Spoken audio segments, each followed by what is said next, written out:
దేశవ్యాప్తంగా కూడా ఇదే సిచ్యువేషన్ ఉంది. మనం రెండు తెలుగు రాష్ట్రాల గురించి ఫోకస్ చేద్దాం. ఇక్కడ రెస్టారెంట్లు, హోటల్స్ లో గ్యాస్ కష్టాలు తీవ్రతరమయ్యాయి. సరఫరా తగ్గడంతో హోటల్స్ కి కమర్షియల్ గ్యాస్ కొరత ఏర్పడింది. గ్యాస్ ఎఫెక్ట్ తో మెన్యూ కూడా తగ్గించేశారు నిర్వాహకులు. అధిక గ్యాస్ వినియోగమయ్యే ఆహార పదార్థాల తయారీని నిలిపేశారు. రెస్టారెంట్లకు వచ్చి తినే వారికే ప్రాధాన్యం ఇస్తున్నారు. ఫుడ్ డెలివరీ ఆర్డర్ని తగ్గించుకుంటున్నాయి రెస్టారెంట్లు. సో ఫుడ్ డెలివరీ ఆర్డర్ల మీద కూడా ఎఫెక్ట్ పడింది. ఇక డొమెస్టిక్ సిలిండర్లు వాడే హోటల్స్ పై టాస్క్ ఫోర్స్ దాడులు చేస్తోంది.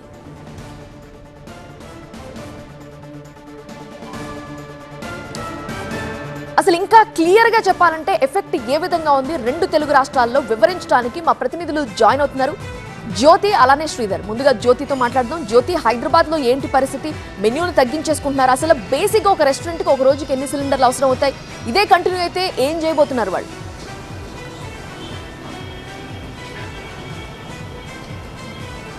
నీలిమ, కమర్షియల్ గ్యాస్ సిలిండర్ల కొరత మాత్రం చాలా స్పష్టంగా కనిపిస్తోంది. యుద్ధం ఒక దగ్గర జరుగుతూ ఉంటే దాని ప్రభావం మాత్రం ప్రధాన నగరంలో చాలా క్లియర్గా కనిపిస్తోంది. అయితే ప్రస్తుతం నేను ఒక హోటల్ దగ్గర ఉన్నాను.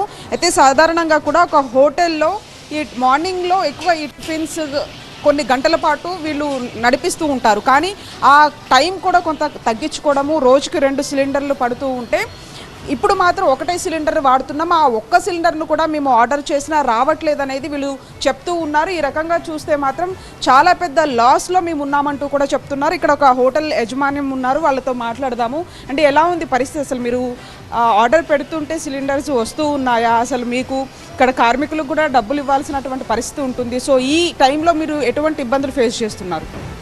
గ్యాస్ ఆర్డర్ పెడితే అయితే రావట్లేదండి. ఇప్పుడు కార్మికులకైతే డబ్బులు ఖచ్చితంగా ఇవ్వాల్సిందే. ఆర్డర్ పెడితే మాత్రం గ్యాస్ రావట్లేదు. ఇక టైం కూడా తగ్గించేసాం. మార్నింగ్ ఒక 1 అవర్ లేటు, ఈవినింగ్ ఒక 1 అవర్ ముందుగా కట్టేసేస్తున్నాం షాప్ కూడా. ఇక అన్నీ అయితే పే చేసుకోవాల్సిందే. ప్రస్తుతం ఏంటంటే ఉన్న గ్యాస్ ఏంటంటే ఒక రోజు నుంచి 2 రోజుల లోపు వస్తుంది. ఈ 2 రోజులు అయిపోతే కనుక ఇక షాప్ కూడా క్లోజ్ చేసుకునే పరిస్థితి ఉంది. ఇది కాకుండా కూడా మళ్ళీ పాత రోజులు కూడా గుర్తొస్తున్నాయి మనకి. ఎందుకంటే కట్టెలు పెట్టుకొని వండుకునే పరిస్థితి వచ్చేసింది. అయితే ఇక్కడ కట్టెలు పెట్టుకునే పరిస్థితి కూడా లేదు.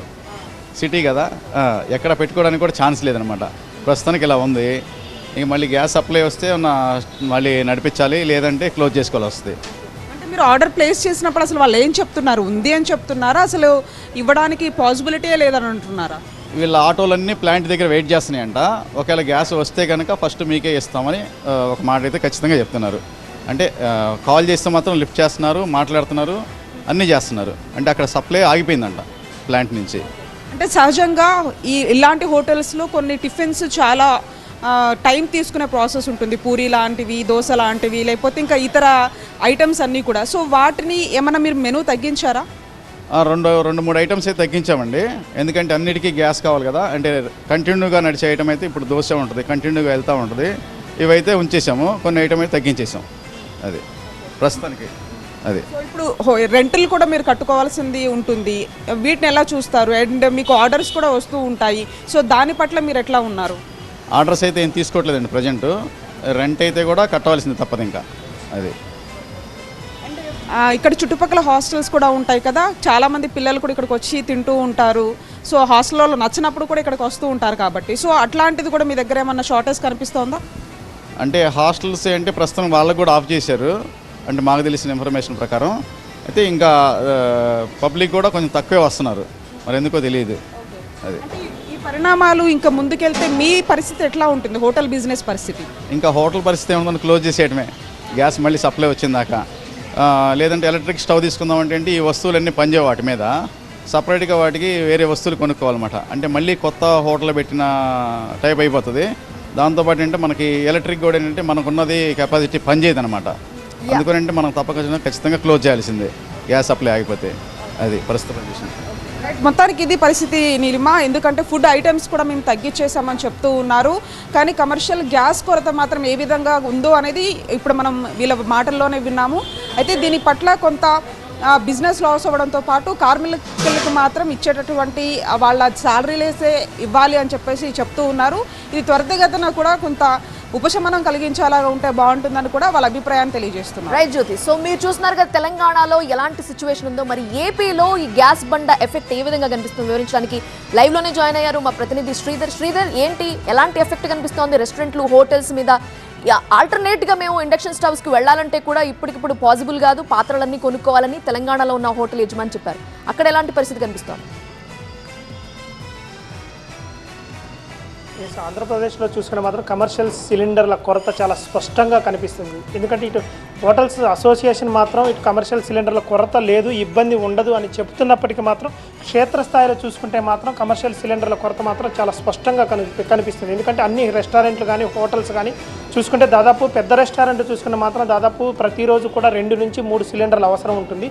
ఈ చిన్న హోటల్స్ కానీ రెస్టారెంట్లు కానీ చూసుకుంటే మాత్రం ప్రతిరోజు 1 సిలిండర్ 1.5 సిలిండర్లు అవసరం ఉంటుంది. కానీ ప్రస్తుత పరిస్థితి చూసుకుంటే మాత్రం సిలిండర్లు మాత్రం కమర్షియల్ సిలిండర్ దొరకని పరిస్థితి ఉంది. ఎందుకంటే గతంలో చూసుకుంటే మాత్రం సిలిండర్లు తీసుకెళ్ళండి అని ఎమ్మడబడేవారు గ్యాస్ ఏజెన్సీలు. కానీ ఇప్పుడు పరిస్థితి చూసుకుంటే మాత్రం గ్యాస్ సిలిండర్లు అడిగినా బతిమిలానే కూడా ఇవ్వట్లేదని మాత్రం గ్యాస్ ఇటు హోటల్స్ యాజమాన్యాలు అంటున్నాయి. ఒకసారి ఇక్కడ చూసుకుందాం, విజయవాడలో ఒక హోటల్ ఉన్నాం ప్రస్తుతం, మనం హోటల్ యాజమాన్యంతో మాట్లాడు.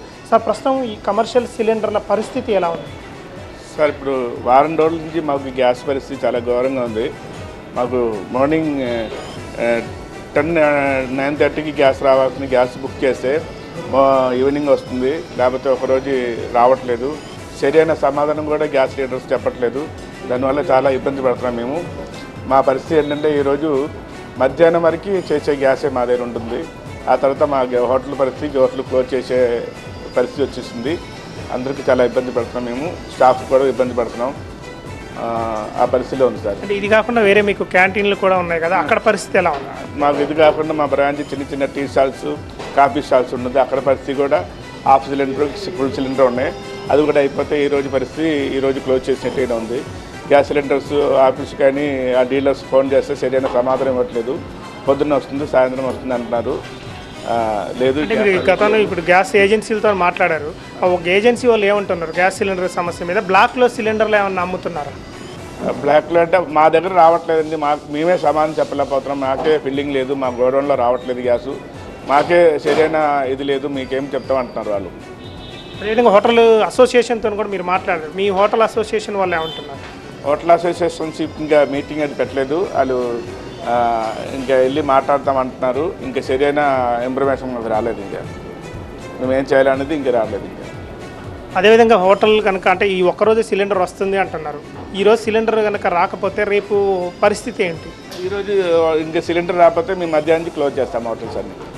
అదేవిధంగా మెనూని ఏమైనా తగ్గించారా? మీరు గతంలో ఇక్కడ చూసుకుంటే చాలా ఇచ్చేవారు, ఇప్పుడు ప్రస్తుతం మెనూ ఏ విధంగా ఉంది? మీకు ఏదో సంవత్సరం నుంచి ఎట్లా మెనూ ఇస్తున్నాం అప్పుడు కూడా ఇలాగే ఇస్తున్నాం. ఇప్పుడు గ్యాస్ రేట్ పెంచేశారు. ఇదివరకు మాకు గ్యాస్ మీద ఒక 50 రూపాయలు 25 రూపీస్ మాకు డిస్కౌంట్ ఇచ్చేవాళ్ళు. ఇప్పుడు మాకు ఎంఆర్పీ రేట్ ఇస్తున్నారు, అది కూడా మాకు ఇవ్వట్లేదు. మేము కానీ మా వస్తువులు అమ్మడం వల్ల దానివల్ల ₹1 కానీ ఏం పెంచడం చేయలేదు. చూసుకోవచ్చు, కమర్షియల్ సిలిండర్ల కొరత మాత్రం చాలా స్పష్టంగా కనిపిస్తుంది. ఇక్కడ మెనూ చూసుకుంటే మాత్రం గతంలో మాత్రం మొత్తం కూడా ఇక్కడ మిల్లెట్స్కి సంబంధించిన రాగి కానీ అన్నీ చేసేవారు. కానీ ఇప్పుడు గ్యాస్ కొరత వల్ల మాత్రం 1-2 మాత్రమే టిఫిన్లు అందిస్తున్నామని మాత్రం ఇక్కడ గ్యాస్ ఏజెన్సీ ఇటు హోటల్స్ యాజమాన్యాలు అంటున్నాయి. అదేవిధంగా ఈ ఒక్కరోజు మాత్రమే ఇక్కడ సిలిండర్లు ఉంటాయి మా దగ్గర. మా చూసుకుంటే మాత్రం చాలా వరకు ఉన్నాయి ఇక్కడ బ్రాంచులు. అన్ని బ్రాంచుల్లో కూడా ఈరోజు మధ్యాహ్నం వరకే సిలిండర్లు అందుబాటులో ఉన్నాయి. సాయంత్రం నుంచి మాత్రం హోటల్స్ మూసివేయాల్సిన పరిస్థితి ఉంటుంది. అదేవిధంగా హోటల్స్ మూసివేస్తే మాత్రం దాదాపు 100 మంది కార్మికులు ఇతర రాష్ట్రాల నుంచి వచ్చి ఇక్కడ పనిచేస్తున్నారు. వాళ్ళందరూ కూడా రోడ్డున పడే పరిస్థితి ఏర్పడుతుంది మాత్రం హోటల్ యాజమాన్యాలు అంటున్నాయి. Right Sridhar, thank you for joining. ఒకసారి కొరత ఏర్పడిందంటే అక్రమార్కులకి రకరకాల ఐడియాలు వస్తుంటాయి. కర్నూలులో అదే జరిగింది. అధికారుల ఆకస్మిక దాడుల్లో బయటపడిన విషయం ఇది. Breaking news. ఓ పక్క వంట గ్యాస్ కొరతతో ప్రజలు ఇబ్బందులు పడుతుంటే మరోపక్క కర్నూలు జిల్లాలో డొమెస్టిక్ వంట గ్యాస్ ని అంటే ఇళ్లలో వాడుకునేటువంటి గ్యాస్ ని కమర్షియల్ అవసరాలకు ఉపయోగిస్తున్నట్లుగా బయటపడింది. కమర్షియల్ అవసరాలంటే హోటళ్లు, రెస్టారెంట్లకు వీళ్ళకి సప్లై చేస్తారు. సో దీనిపై సివిల్ సప్లైస్ అధికారులు జిల్లాల్లో ఆకస్మిక దాడులు నిర్వహించారు. హోటళ్లు, టిఫిన్ సెంటర్లలో అధికారులు విస్తృతంగా తనిఖీలు చేశారు.